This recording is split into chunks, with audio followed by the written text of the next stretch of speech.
Terry, thank you so much for taking the time to be on Businesses Blumin today.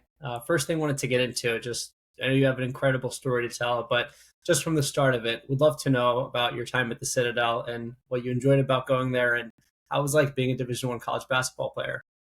Sure. Well, first of all, Daniel, thanks for having me on. I really appreciate Sure. this opportunity to talk with you today. Yeah, my time at the Citadel, I kind of look at it like I did graduate, but I more survived the Citadel than actually graduated. When I went to the Citadel in 1978, it was still an all male military college. It has since gone co-ed, which I think is good all the way around. Um, but it was an opportunity for me after having three knee surgeries in high school to play at a Division I level. I mean, obviously it wasn't ACC or Big Ten type basketball, but we still had the opportunity. I played against Michael Jordan my senior year when we played North Carolina. It was his freshman year. North Carolina won the national championship, and then the following night, I played against our team played against Jim Valvano in North Carolina State, who the following year in 1983 they won the national championship. So, unbeknownst to me at the time, I got the opportunity to play against two national championship teams in one weekend. So it was a tremendous opportunity for me. My coach, Les Robinson, I believe still is the only person to be the head basketball coach Mhm. and athletic director at three NCAA Division I schools. So the Citadel, East Tennessee State, and then he actually took over for Jim Valvano at North Carolina State when Valvano got into a little bit of trouble towards the end of his career. So had a great opportunity, worked with some great people, and it was a hard, difficult experience, but certainly something that helped me grow up at a very young age. Awesome. No, really appreciate the insight there. And I'm sure a lot of people listening to you really understand that college for some is just really surviving. So definitely something people can resonate with. And I guess a quick tangent. Did you suspect Michael Jordan was going to become what he did when you played him, or just he seemed like the average college athlete back then? I did not expect that. I mean, the big gun on North Carolina at the time was a guy by the name of James Worthy, Mhm. who's also in the Hall of Fame with Jordan. Kind of a funny story. Fast forward 20 years after I graduate, my youngest brother is a basketball coach at Loyola Academy in Chicago, and he is coaching Jordan's two sons. Wow. And he tells the story. He said one day it's toward the end of practice, and I'm teaching my players a drill, and I look up and nobody's paying attention to anything that I'm saying. So I look where they're looking, and Jordan had come into the gym as a dad to bring his kids home after school, after practice. And my brother looked at Michael and said, hey, Michael, you're a little bit of a distraction. Would you mind stepping out in the hall until practice is over? And Jordan and his wife were incredibly gracious people. And he said, sure, coach, I'm sorry for the interruption. I'll wait out in the hall till practice is over.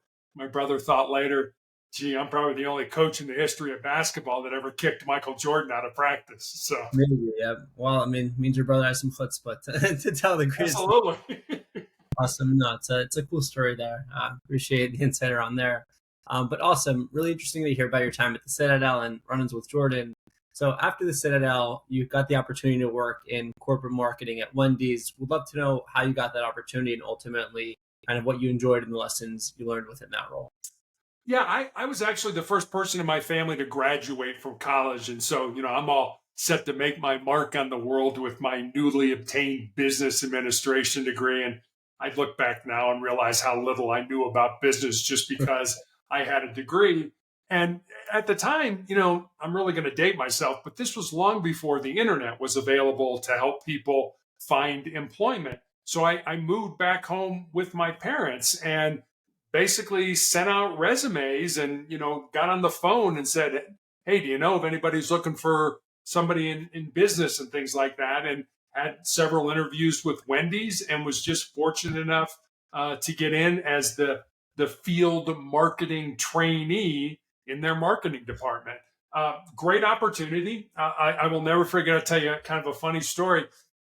I've been at Wendy's a few months, and I get a call from the secretary to the executive vice president for marketing and advertising, Bill Welter. Now, if you think of a totem pole, Bill would have been the figure at the top. I would have been the part buried in the ground. That's how little interaction I had with Bill. But Vicky asked me to come to his office. And so I get there and she's waiting for me with a binder in her hand. And she explains that Bill was supposed to make a presentation to give a talk to a group of bankers at a luncheon in downtown Columbus, but he was tied up and asked if I could give the presentation. So she gives me the book, which has the talk in it, gives me the address to the hotel, and says, if you leave right now, you should be able to make it just in time to let the person in charge know that you'll be replacing Bill. So I literally sprint to my car because there was no GPS or anything at the time, pull out the map of Columbus, find the hotel and the route to get there. And I do. I get there just in time to give the presentation. So here were all these bankers expecting, Bill Welter, executive vice president, and they get Terry Tucker, whose, most significant business accomplishment to date was basically making copies, picking up and serving lunch to certain people in meetings, and my personal favorite, gassing up the company cars of the field marketing managers. So, they were expecting somebody. They got me instead. I did the best I could, but I was an absolute disaster because, as you can imagine, giving someone else's talk that you have never seen before made for literally an absolute disaster. Got it. Well, I mean, I've been fortunate enough to watch some of your talks. So if that's how you started, you've gone leaps and bounds in improvement. So great, Thank great you. job, Terry. But no, I'm sure it was definitely a learning experience. In the moment, I anticipate it was definitely something very difficult, but fortunately, it looks like you were able to learn from it, which I'm sure we'll get much more into kind of regarding our conversation. But really appreciate the insight there. So on to the kind of next part of your career journey. Knew after Wendy's you work in hospital administration.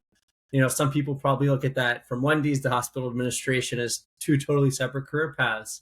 Would love to know what that transition was like and some of the challenges that you had to overcome regarding being successful in your role.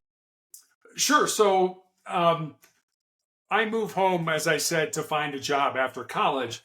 And I did. I found that first job at Wendy's. That was the good news. The bad news was I lived literally with my parents for the next 3.5 years as I helped my mother care for my father and my grandmother, who were both dying of different forms of cancer. I took the job in hospital administration, literally at the hospital where my grandmother and my father died, because I was there so much over those 3.5 years, helping them through their treatments and their therapies. And so basically what I did when I left Wendy's, I was in a job called new product marketing. And the hospital was putting together a program development type of concept where people in respiratory or pulmonary or the pharmacy could say, hey, there's this new topic, this new machine, this new product that we want to implement. And somebody had to coordinate that process. So that was kind of how I got into being a hospital administrator. I had no hands-on patient care, and the patients were incredibly glad that I didn't. But we did have the ability to try new things. It was a fairly large hospital. It was about 1,100 beds, about 5,000 employees. So we had a lot of people doing a lot of different things. And it was a great experience for me. And I got to work for a short period of time with a woman by the name of Nancy Schlichting, who was the chief operating officer, would go on to become the president and CEO of the Henry Ford Health Systems in Detroit. But just an incredibly intelligent woman, an incredibly great person in terms of just a people person. I mean, we've all been in business where, nobody has the guts to say, no, we're not going to do that. You come up with an idea. It's like, no, we're not going to do it. I'll tell you why we're not going to do it. I'm just not going to say no to you, but I'll tell you why. And Nancy was one of those people that was able to take people's ideas and say, yeah, it's a great idea. We'll take a look at it. And literally mean, we will take a look at it. We're not going to study it to death and then never do it. But she was also the type of person to say, that's a great suggestion, but whether the timing isn't right or the financing isn't right or whatever wasn't right, we're not going to do this at that time. And I think people respect that. They respect people that don't string you along, that tell you, that kind of make it a clean cut. No, we're not doing that, and here's why we're not doing that. Maybe a year from now, maybe 6 years from now, maybe 10 years from now, it will be the right time to do that. But right now, it isn't. And I learned a lot from her, not just about business, but I learned about management. I learned about people from her and how she handled individuals. And she actually, when I wrote my book, I went to her and asked her if she would do some cover quotes for me on that. And again, very gracious and did that for me. So I had the opportunity to work with really great people.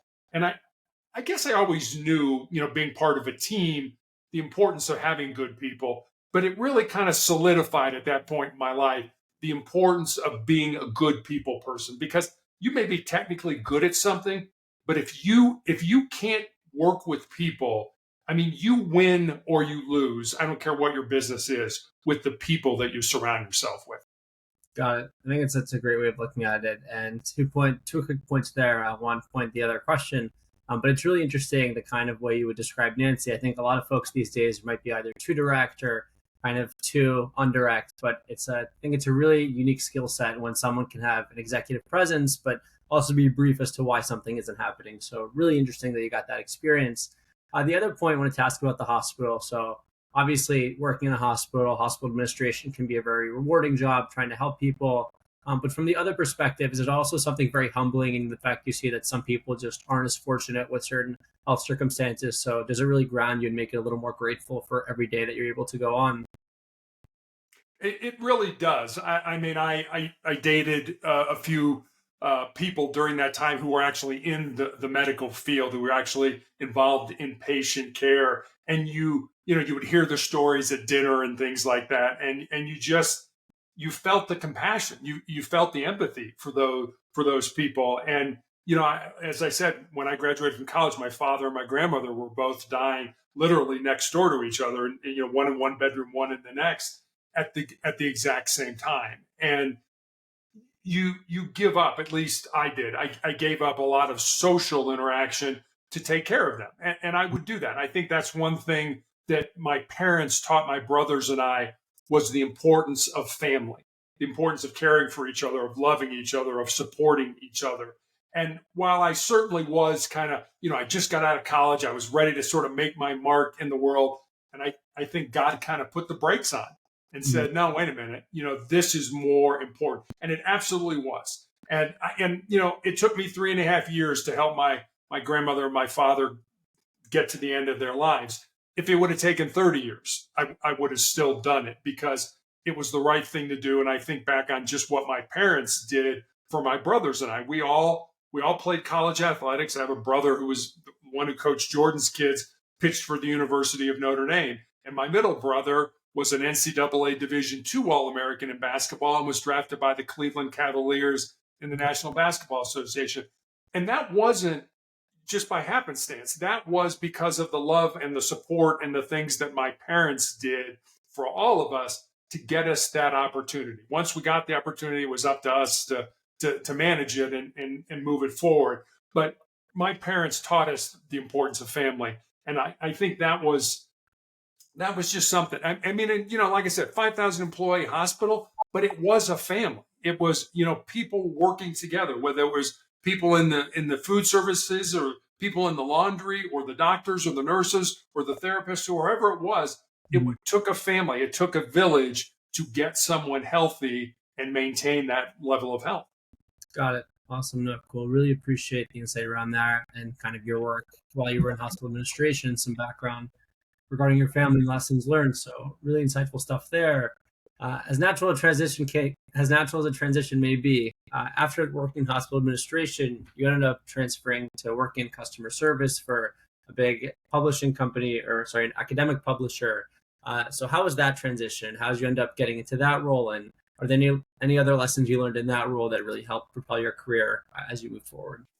Yeah. I by that time I'd met my wife, and she was not in healthcare, and we moved to Santa Barbara, California, and a small community, and so jobs were not all that plentiful, and so I had an opportunity to work for this academic publishing company, a much smaller organization, and I ran the customer service department, who at the time, had a bunch of. It was kind of a hodgepodge. It was very young people. It was some older people at the end of their career. I ran the warehouse. That was part of the responsibilities. The front desk. So it was basically trying to get people to trust me, to say that the last person wasn't very trustful and wasn't very trustworthy. And my boss lived actually in Denver. And so I didn't see her a lot. So I didn't have a lot of direction from her. Again, it was trying to get people to operate as a team. And I pulled on the resources I had when I was in healthcare from being an athlete and things like that. And I believe I got this team together. We were only there about 3.5 years, but that's also where I sort of took the first step in becoming a reserve police officer with the city of Santa Barbara. That wasn't really a paying job. It was more of a stipend. Here's $50 a month for your equipment and stuff like that. But it was what I loved to do. The bug was in me at that point in time when I became a cop. And we can talk a little bit more about sort of the next phase of my life when I did that full time. Yeah, definitely happy to get into that. But quick tangent before we get into that. So at this point, you've worked in kind of marketing and hospital admin and customer service. Is there anything in your head at this point that tells you, I love switching jobs, or I want to, stay in my lane, or what went through your mind really after working through all these different gigs? I guess the thing that went through my mind was I really felt my purpose was to be in law enforcement.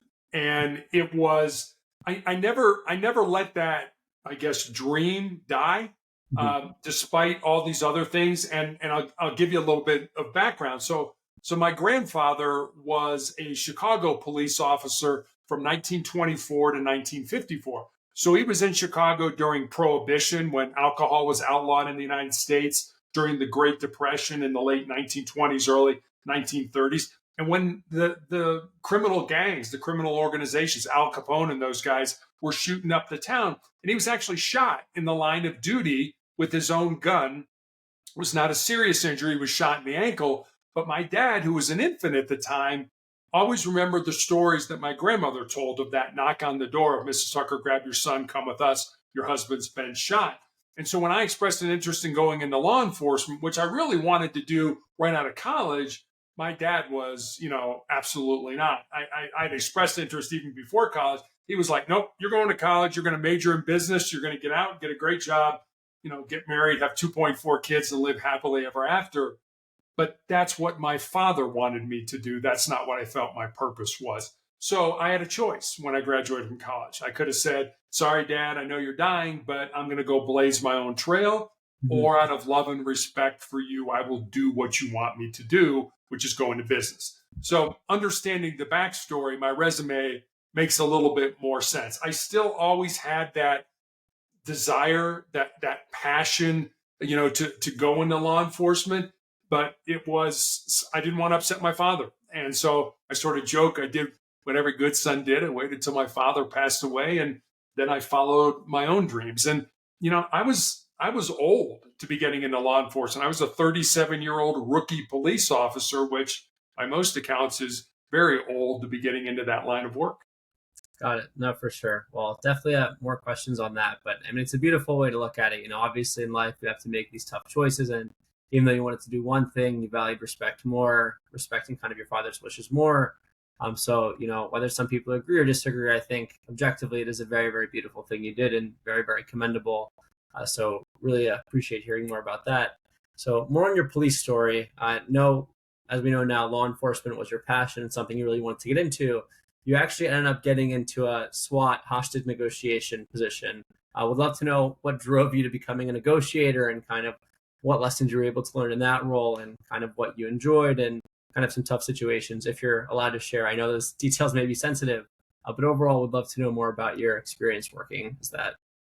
Sure. So, I've always wanted to do the best and be part of the best in my life.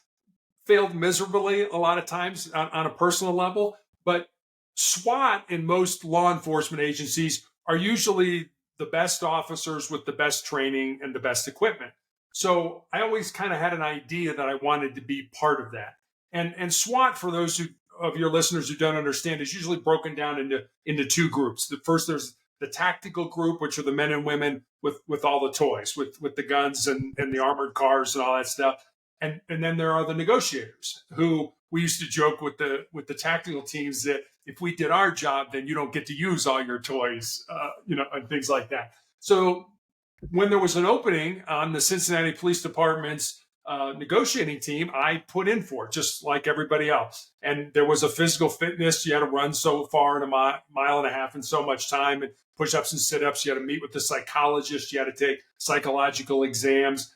And then you had to meet with the command staff in that area. And then you met with the team. And it was kind of an all or nothing thing. If everybody on the team didn't give you the thumbs up, then you didn't get onto the team. So if one person said, I worked with Terry on this and I didn't really like it, so I don't want him on the team, you didn't make it. And so it went through all that and was lucky enough to get the thumbs up from everybody on the team, and then started training. And I'll never forget we trained basically doing scenarios. We would act out different parts, and people would negotiate, and people would act as the hostage taker or as the hostage. I'll never forget. It's a very simple scenario. Hostage taker with one hostage behind a locked door. It didn't get any simpler than that. And I spent the entire time talking to the hostage, and when it was over, there was kind of this debrief, and it's like, you do realize that you're supposed to talk to the person who took the hostage. And so, a big learning curve on my part, and had great people. We had a psychologist that worked with us, and the learning really kind of came in the debriefing of the psychologist saying, did you ever think that this person might be schizophrenic and off their medicine? Oh, gee, I never thought about that. So there was learning about psychology without having a psychology background or a psychology degree, other than what you have as a law enforcement officer. So learned a lot. I'll give you a couple stories. This one's kind of funny and atypical, not something that normally happened. This was an individual who had barricaded himself in his house with his wife. And I happened to be working that night. We were not a full-time SWAT team, and I'm going to date myself again. We carried pagers. And so when the pager went off, you got a message on where to go. And so I get to the scene. I was working that night, and I get to the scene. I'm in a marked car in a uniform, and I start talking to the officers. I'm like, what's the deal? He's drunk. He's barricaded himself in the house with his wife and a gun. It's like, do you have him on the phone? Yes, we do. It's like, okay, let me talk to him. So I started talking to him. And usually it's hours into a negotiation before you start to talk about resolution, before you start to talk about letting the hostage go and coming out and things like that. But I just had a feeling with this guy. And so about 10 minutes into it, I said to him, what would it take for you to come out right now? And there was this kind of long pause. And he said, give me a beer. I said, if I gave you a beer, do I have your word that you would let your wife go and that you would come out peacefully? He said, do I have your word I could drink it? I said, you have my word that you can drink it. He said, all right, I'll let my wife go and I'll come out. So I gave $5 to one of the officers and sent him down to the store, had the tactical team put the beer on the front porch, called him back and said, hey, your beer's on the front porch, but you don't get it until your wife comes out and you come out with your hands up. He says to me again, do I have your word that I can drink it? I said, you have my word.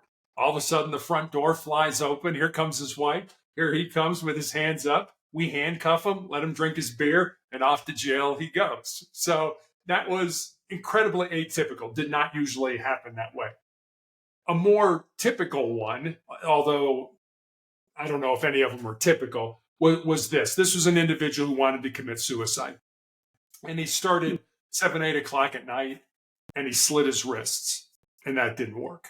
And for some reason, he thought turning the gas on his oven and putting his head in the oven would somehow kill him. Well, that didn't work either. And so he calls a family member, and now he's got a gun. And the family member was smart enough to call us. So it's late now. It's probably 3, 4 o'clock in the morning, and I'm talking to him. And he finally is like, I just want to come out. I'm really tired. I said, yeah, I bet you are. I said, I would love for you to come out. I said, I'll come down to the scene and we'll talk face to face when you do. He said, great. I said, put the gun down. bring the phone with you and do what the officers, when you come out, tell you to do. He's like, okay. I said, don't hang up the phone. He hangs up the phone, which is not uncommon because we're conditioned when a phone call is over to hang up the phone. About 30 seconds later, one of the tactical officers comes on the radio and says, we heard a gunshot. I thought, you didn't. He did. Shot himself in the head. Shot himself in the head at an angle such that the bullet went in right underneath his temple, right here, around his skull, and out the other side. Never penetrated his skull, never got to his brain. So here's somebody 3 times tried to commit suicide, tried to kill themselves in one night. And I think that was just God's way of saying, it ain't your time yet. So, very bloody scene. Head wounds tend to bleed incredibly lot. But for him, in terms of being serious, it really wasn't a serious injury. He was taken to the hospital, had an overnight stay, and then was actually sent to the psych ward. He obviously needed more psychological help than he did need to be locked up. Got it. No, I mean, it's an incredible story. Somewhat unfortunate that this individual was kind of undergoing these mental difficulties, but ultimately, I think unfortunately a lot of people who choose to end their lives do it with a weapon of kind of a gun's caliber.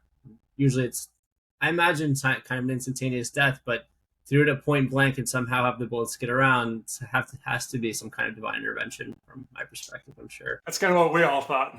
It's like, really? Yeah. Well, I hope that person, if they're around, is doing much better today. And, definitely you probably had something to do with it. I know, unfortunately, they shot the weapon, but, I'm sure your kind of conversation helped calm them down or kind of prevented them from maybe doing something more dangerous. So, hopefully you saved a life that day, and that's definitely commendable. So really interesting to hear about that work, and awesome that you got a chance to pursue your passion.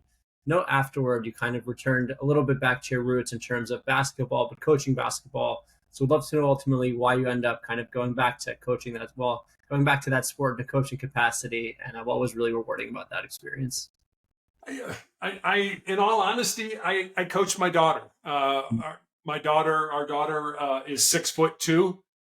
Actually went to the United States Air Force Academy and to play basketball. Did her freshman year, ended up having surgery on her knee and didn't play after that. But it was just an opportunity. They really didn't have a coach at the high school level at her school that was any good. And so I look, I'm more than happy to do this. And it's interesting. I have 2 brothers. I went to an all-male, all-boys Catholic high school in Chicago. When I went to the Citadel, as I said, it was all male at the time.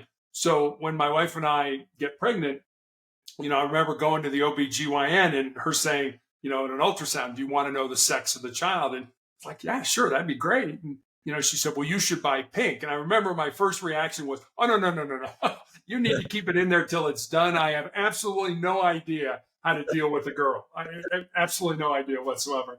And then we have this incredible daughter, and it is just an amazing kid. And I'm not going to say that, my wife and I didn't have something to do with that. I think we did. But at the same time, she and I bonded so much over basketball. I mean, she was born in March, right during March Madness, when all the tournament, and I literally remember, I had her in one arm and I had the remote in the other arm going back and forth with the games. And I remember sitting there thinking, life doesn't get any better than this. I've got this amazing child that I'm now responsible for, and I'm watching basketball. So when I had the opportunity to coach her, it was different. And I'll give you an example. I remember one time we were playing a game, and we were right in the middle of the game, and I pointed to a girl on the bench and I said, go in for so-and-so. And, she's like, okay. And I turned around and, I'm watching the game, and out of the corner of my eye, I can see the scorer's table, and there's nobody sitting there. So I look back at her and I'm like, get in the game for whoever. And she's like, okay. And I turn back around, coaching the game. And again, out of the corner of my eye, there's nobody sitting there. And I look back and I look at her and I'm like, get in the game. Now she's like shaking me off like a major league pitcher with the catcher that doesn't like the sign. It's like, no, I'm not going to. I'm like, what? I'm like, seriously. And so I bring her to me literally with the game going on feet from us. And I put my hands on her shoulders and I'm like, I need you into the game. And all of a sudden the tears start out, down her cheeks. And I'm like, what's wrong? And she's like, I don't want to play. I'm like, no. You don't get to be a uniform wearer. You don't get to be somebody who, doesn't get in the game when I need you to get in the game. I said, why don't you want to play? And she said, well, I'm afraid that my friends in the stands will make fun of me if I make a mistake. And I looked at her and I said, well, what about your responsibility to your teammates? You come out here every day. You work hard in practice, not only to make yourself better, but to make your teammates better as well. I need you in the game now. I mean, the person she was going in for is like, the person needs a break. I mean, they're tired. They need you in. I know you may make a mistake. That's okay. But I need you in the game now. I'm like, oh my God, am I literally having a psychological moment with one of my players? When I was growing up, you couldn't, I don't care how terrible you were. If the coach pointed at you to say, get in the game, I was like, yes, here we go. I'm in the game. But for her, it was such an overwhelming thought that her friends might make fun of her that it prevented her from seeing sort of the big picture, that you have a responsibility here and you're just not a uniform wearer. Then turn in your uniform and go sit with your kids or with your friends in the stands. I need you in the game. She eventually went into the game, but I had never experienced anything like that in my entire life, either playing or coaching basketball on any level whatsoever. No, it's incredible to see these things too. Obviously, anomalies. As you imagine, most people who try out for these teams, they have to go through barriers just to get on a basketball team, even at the high school level, and they're excited when they get a chance to go in. But this kind of stuff happens. Now that I'm thinking about it, do you think there might be a bigger metaphor here too? That in corporate America or general workplaces, some people have a really great trailblazing idea or something that they think could really help build the business or grow out on their own, but sometimes they're afraid of what their friends might think of them or what society might think of them, which really inhibits their ability to kind of be their best. I do. I absolutely do. As a matter of fact, I wrote a chapter about that in my book, and the chapter is titled "Most People Think with Their Fears and Their Insecurities instead of using their minds." And I know I've done that. I know I'd like to do this. Oh, wait a minute. Maybe I'm not smart enough, or maybe I don't have enough information, or what will people think about me if I fail? That's thinking with our fears and our insecurities. That's not thinking with our minds. Like, I've got this great idea. Why wouldn't I bring it forward? Who cares if somebody says you're an idiot? And I guess let me say this about ideas. There's an old saying about relationships that it's not so much meeting the right person as it is meeting the right person at the right time. And timing in life is everything. And timing for an idea is everything. You may have this great idea, but as I go back to my relationship with Nancy Schlichting, the COO at the hospital, no, we're not going to do this because the timing's not right. But the timing might be right a year from now or 10 years from now or something like that. It's all about timing. And a lot of times in business, people say something and they say something and they say something and the answers are no.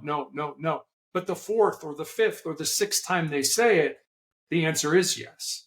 And I think that's important. I think you make a great point. People have good ideas.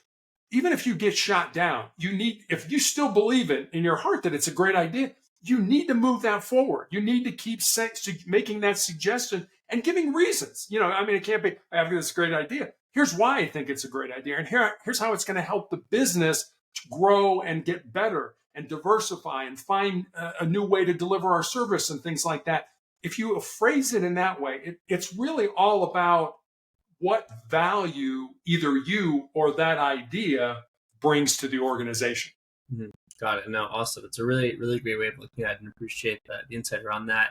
No, awesome. Really great to hear about your career so far and a lot of the challenges you've had in switching career paths, but somehow overcoming and pun intended, sustaining excellence throughout all these different career paths, which we'll get to later. But another thing I wanted to discuss, perhaps kind of the biggest challenge of all, and unfortunately something a lot of people around the world deal with.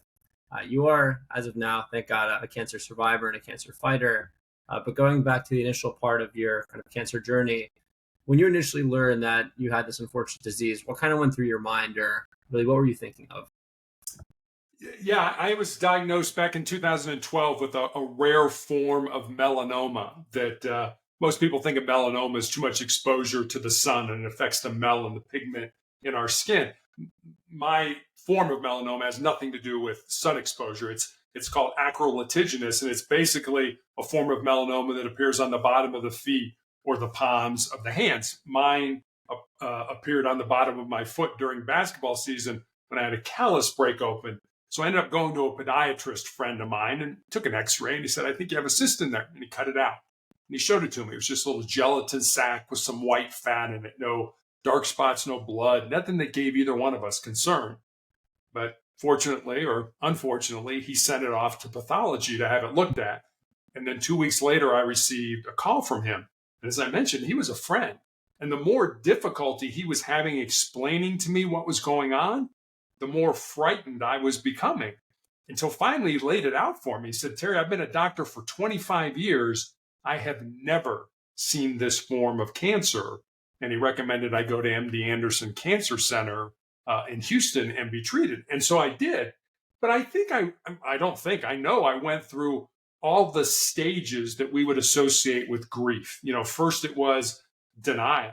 Because, when my dad got cancer and died in his 50s, I was an athlete. I was exercising. I was eating right. I made a decision. I was going to have a physical exam every year. Whatever test my doctors recommend, I was going to do that. And I had done that. And yet here I have this form of cancer. So first it's denial. And then I got mad. It's like, I can't possibly have this form of cancer. I've done everything that I was supposed to do. And then it was sort of a bargaining with God phase where our daughter was in high school at the time. It was like, look, just let me live long enough to see her graduate from college. Because when I was diagnosed, I was told that this was pretty much a death sentence. They had nothing to offer me other than surgery. So if the disease ended up somewhere where they couldn't cut it out, it's like, well, sorry, you're going to die. So you'll probably be dead in a couple of years. And then after that, I certainly got down. I got depressed. And then I just got to a point where this sucks, but I'm going to have to embrace the suck, for lack of a better term. I do not like the cards that I've been dealt, but I'm going to have to deal with these and play these cards to the best of my ability. And 11 years later, and thank goodness for some amazing medications and things like that, I am still alive. It kind of a funny story. I get a letter every year from the tumor board at MD Anderson, their research arm, that basically says, circle one of these three. Are you alive with cancer? Are you alive without cancer? Or are you dead? They don't really say that last one. They put it a little more subtly, but that's basically what they're asking. And I kind of joke, I keep hanging around because I haven't figured out how to circle number 3 yet, in that regard. But I do. I get that letter every year, and for me, it's a sense of pride to be able to say, yeah, I have cancer, but I'm still here. Put that in your research and smoke it, kind of thing. So. No, interesting. Well, look, hopefully you never get to the point where you live many, many years where you don't have to circle number 3. Clearly, you have a lot of really great stories to tell, and really, really fascinating career background. Another thing, sorry to kind of another cancer question here, but as you were going through your treatment, it's great to see that you were able to get to this point where at some point you just kind of, as you said, embrace the sucking and just really overcame it. But during your initial phases of treatment, and certainly I'm sure there were difficult days, what kind of went through your mind on a daily basis, and how were you ultimately able to get to that point of overcoming it? Yeah, there've been so many paths that I took. Like I said, when I was diagnosed, it was pretty much a death sentence. They didn't have anything for me. So my doctor initially put me on a drug called interferon, basically to try to kick the can down the road, buy me some more time. Interferon, the side effects of interferon for me was that I had severe flu-like symptoms for 2 to 3 days every week after each injection. And I took those weekly injections for almost 5 years. So imagine having the flu every week. And this wasn't, I don't feel good. This was, I'm throwing up, in the kitchen sink, and I have diarrhea, and I ache, and I have a fever. And, it was a bad case of the flu for 3 days every week for 5 years. And I remember I felt there was kind of 2 different worlds here. There was the world of living and the world of not dying. And I felt I was in that not dying phase. I really wasn't contributing. I wasn't working. I felt like a tremendous burden to my family and things like that. And so at that point, I really asked God to just take me out of this. I never contemplated suicide, but it was like, look, God, this isn't living. This is just not dying. Just take me out of here. Just let this be done, and at least let my family get on with their lives. Well, obviously that didn't happen. And I remember when I had in 2020, I was diagnosed. I had a tumor in basically my ankle area, large enough that grew large enough that it fractured my tibia, my shin bone. And my only recourse in the middle of the pandemic of COVID was to have my left leg amputated above the knee. And I'll never forget that day. My doctor had to get special permission to actually perform the surgery because, I mean, cancer had broken my leg. It wasn't like you could set it and it was going to get better and put it in a cast. And he had to get permission to actually take my leg off. And I was supposed to be in the hospital for 10 days to 2 weeks. I was in the hospital for 48 hours because they wanted me out because of COVID. And I remember my wife literally dropped me off at the hospital. And I could have no one with me. I was in this huge room, this pre-op room that had, all these bays in it, all these cubicles that should have been filled with patients having all kinds of surgery. I was the only person there. I mean, talk about eerie and kind of creepy and stuff like that.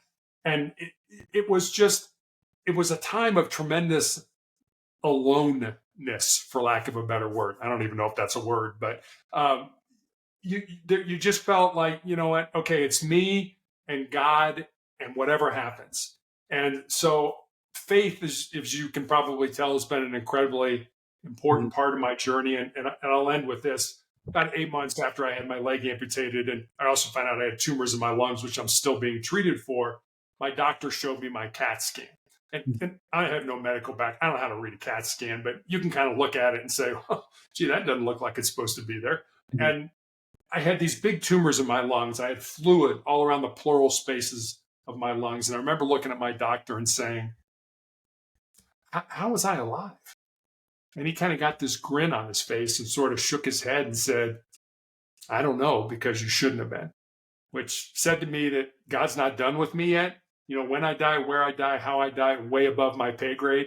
Spend a lot more time now worrying about living my life rather than how I'm going to die at the end of my life. That's an incredible point. Quick question. So assuming you're Christian, is your religion a Yes. Christianity? Yep. So personally, I'm Jewish, but to draw a parallel here, obviously, we're not going to get into the whole minutiae of all the differences here. But one of the things, actually, one of the rabbis said, one of the Chabad rabbis in New York said that I think draws a great parallel to something you said.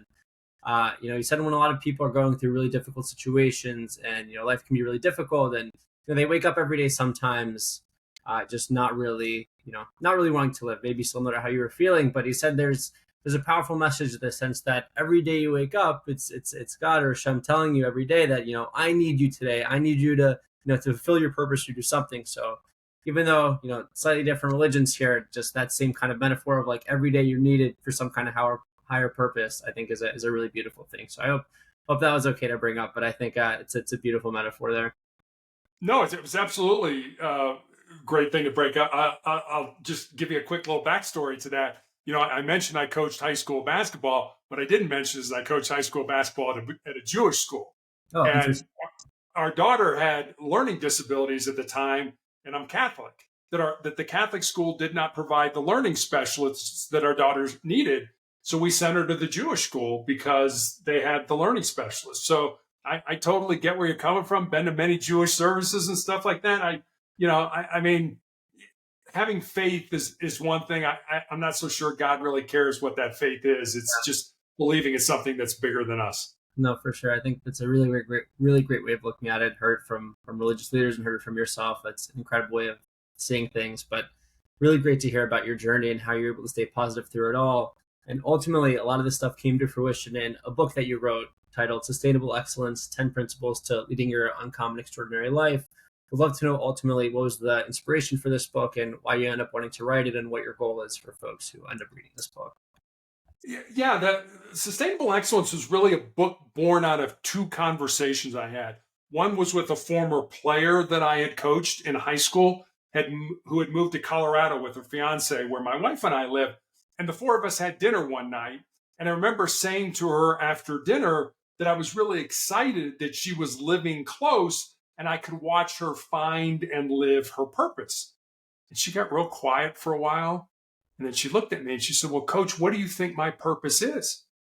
I said, I have absolutely no idea what your purpose is, but that's what your life should be about. Finding the reason you were put on the face of this earth, using your unique gifts and talents, and living that reason. I'm reminded of another famous Jewish person by the name of Viktor Frankl, who was a concentration camp survivor during World War II, who talked about how we all have a moral obligation to live the purpose for which we were put on this earth to do. So that was one conversation that kind of was an impetus for the book. And then I had a young man reach out to me from college on social media. And he said, what do you think are the most important things that I should learn, not to just be successful in my job or in business, but to be successful in life?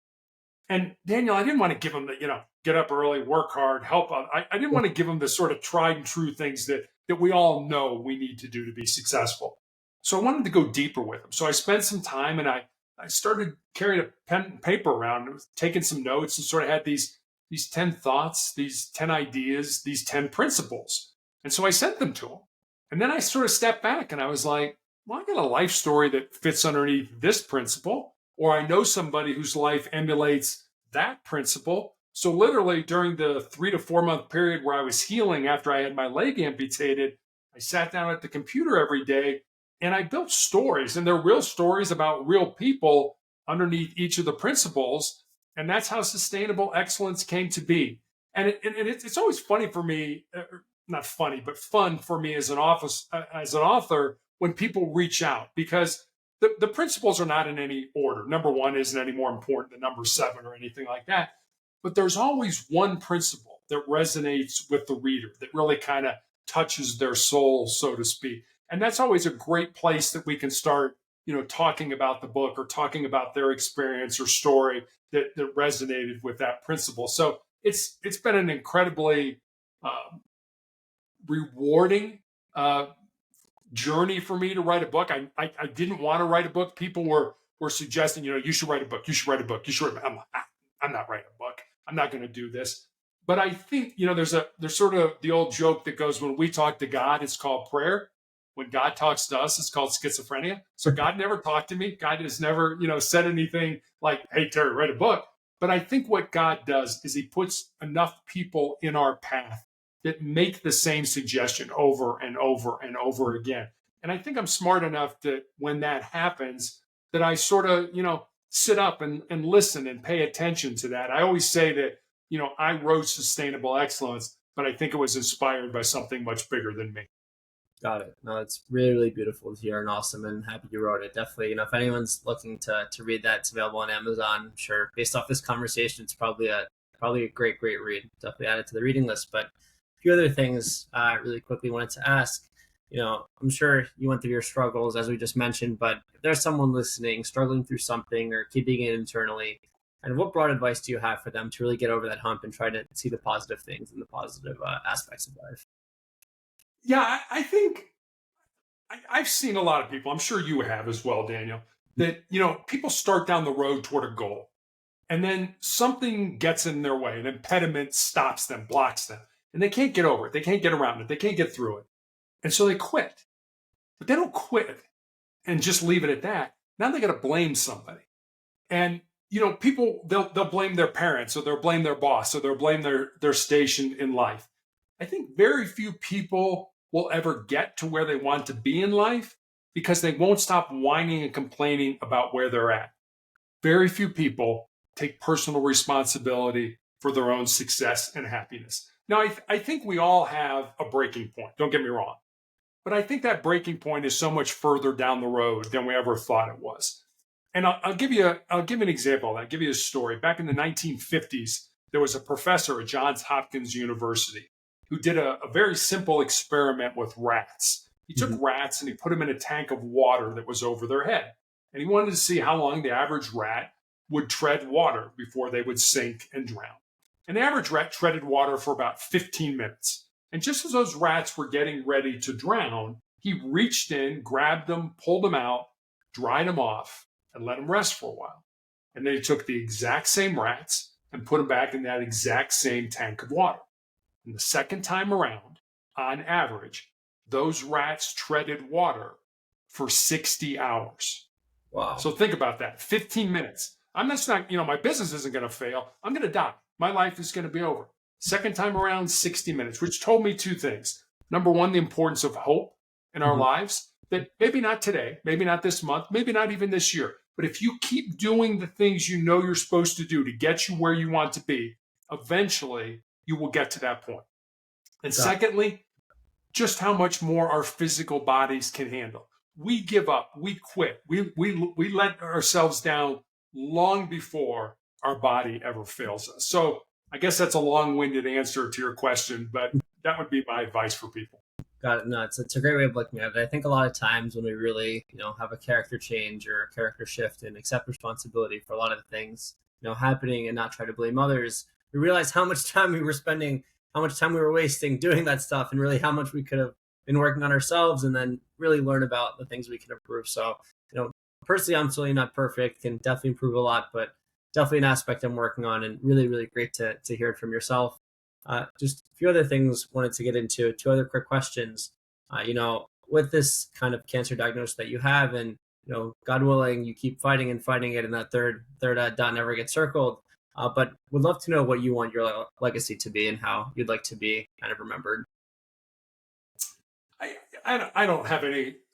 I don't necessarily want to be remembered. I think it really, how we are remembered is one of the truths that I have, that it is what we leave behind is what we weave in the hearts of other people.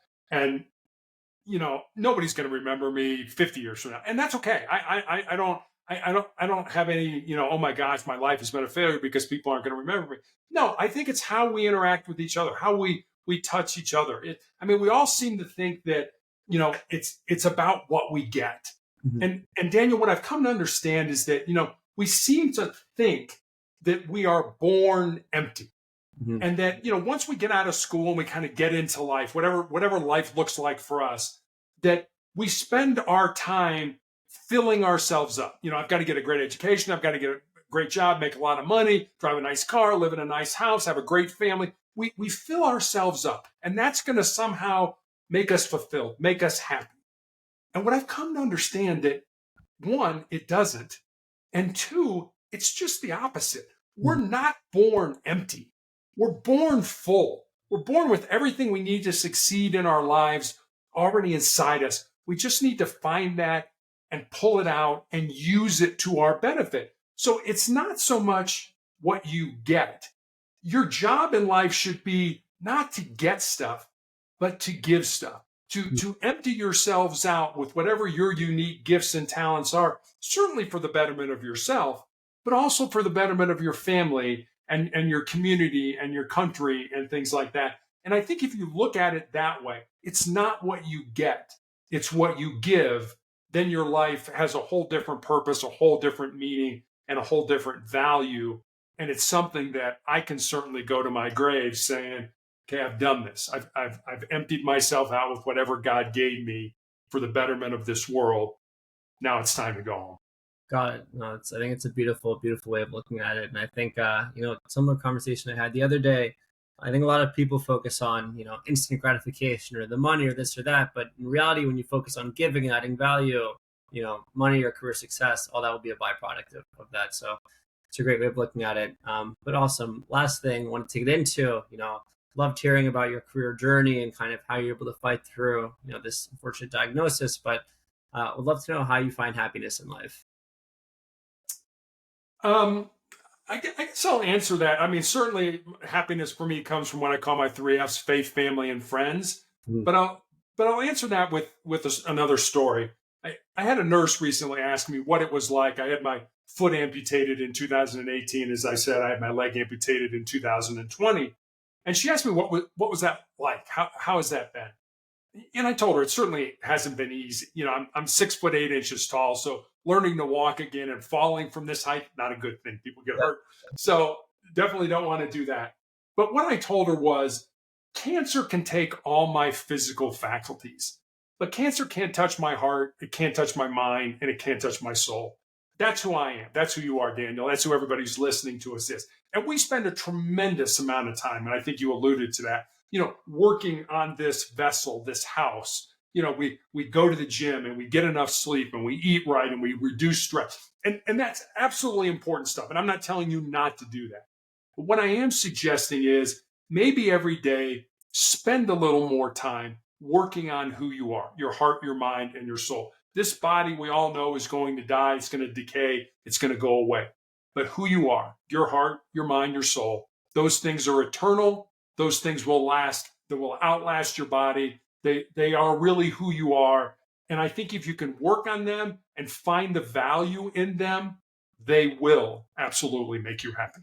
Got it. Awesome. Well, really appreciate that answer, and really appreciate you sharing a lot about your career story, how you're able to fight on through a lot of this cancer and really leave a great and lasting legacy. But overall, Terry, it's been an absolute pleasure on having you on the Business with Blumin podcast, and wish you the best moving forward. Well, Daniel, thanks for having me on. I really enjoyed talking with you today. Sure.